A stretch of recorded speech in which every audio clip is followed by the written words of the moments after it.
संस्कार। अरे बहू, ये क्या छौंक दिया, खसक उठ रही है। माँ जी, कोफ्ते बना रही हूँ। लेकिन मैंने तो कोफ्ते बनाने के लिए नहीं कहा। वो माँ जी, आप लेटी हुई थी तो मैंने सोचा अपनी मर्जी से सब्जी बना लेती हूँ। हाँ हाँ, अभी 4 दिन हुए नहीं इस घर में आए और अभी से अपनी मन मर्जी चलाने लगी तुम तो। एक हमारा जमाना था, अपनी सास से बगैर पूछे कभी चाय भी नहीं बनाए। रेणुका जी का पारा 7वें आसमान पर था। नीलम की शादी को 20 दिन हो गए थे। धीरे धीरे उसने घर के काम की जिम्मेदारी अपने ऊपर लेनी शुरू कर दी, क्योंकि घर का काम तो घर की बहू को ही करना पड़ता है। पहले 2-4 दिन तो सासू माँ खुद ही रसोई में खड़े होकर उसे समझाती रहती थी कि क्या बनाना है और कैसे बनाना है। नीलम ने सोचा, चलो मैं नई हूँ तो अच्छा है, सबकी पसंद नापसंद समझ में आ जाएगी। लेकिन उसे ये पता नहीं था कि हमेशा सासू माँ की इजाज़त लेकर ही कोई भी काम करना पड़ेगा। मायके में तो भाभी खुद ही रोज खाना बनाती थी। मम्मी ने उन्हें तो कभी नहीं बताया कि क्या बनाए क्या नहीं। दूसरे दिन सर्फ के डब्बे को खाली देखकर रेणुका जी नाराज होने लगी। 10 दिन पहले डब्बा भरा था, इतनी जल्दी खाली भी कर दिया। अब सर्दियों में इतने कपड़े होते हैं धोने के लिए, इसलिए रोज मशीन लगानी पड़ती है, तो सर्फ तो लगेगा ही ना।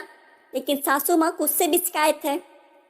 एक दिन नीलम की सास अपनी बहन से फोन पर बातें कर रही थी, तो नीलम ने उन दोनों की बातें सुन ली। सासू माँ कह रही थी, बहन, मैं तो अपने घर का सारा काम अपनी देखरेख में करवाती हूँ, नहीं तो बहू अपनी मन मर्जी करने लगेगी। तू भी अपनी बहू को कस के रखा कर, नहीं तो घर में तुम्हें कोई नहीं पूछेगा, हमारी तो कोई अहमियत ही नहीं रहेगी। अब धीरे धीरे नीलम को समझ आने लगा था कि सासू माँ को हर काम अपनी मर्जी से करवाने की आदत क्यों है।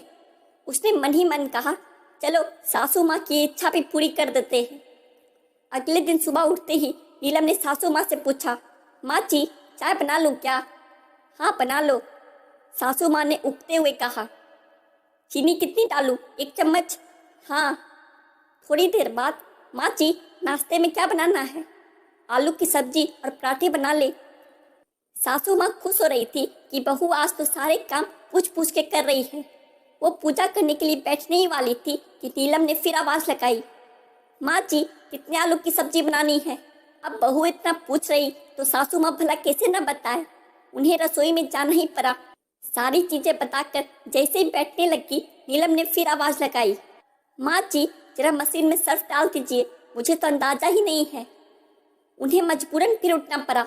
दोपहर को जैसे ही सासू माँ आराम करने के लिए लेटी, नीलम ने आवाज़ लगाई, माँ जी, खाने में क्या बनाना है?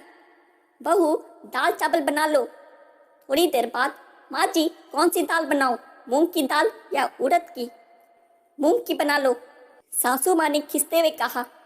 आज ना तो वो ढंग से पूजा कर पाई, ना ही आराम कर पाई।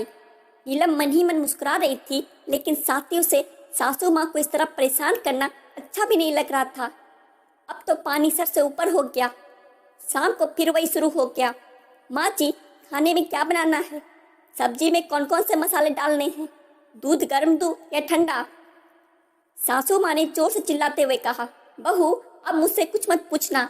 ना सुबह से थोड़ी देर आराम से बैठने दिया, ना टीवी देखने दिया, और तो और भगवान का नाम भी शांति से ना ले पाई। लेकिन माँ जी, आपने तो कहा था कि मुझसे पूछे बिना कोई काम मत करना। हाँ कहा था, तो क्या सारा दिन मेरी चकरी बनाओगी? जो बनाना है, जैसे बनाना है बना लो, बस समय पर सारा काम हो जाना चाहिए। नीरू मुस्कुराते हुए रसोई में चली गई। आशा करता हूँ दोस्तों, आपको सास बहू की यह छोटी सी कहानी अच्छी लगी होगी। ऐसी और कहानियों के लिए हमारे चैनल को सब्सक्राइब करें। धन्यवाद।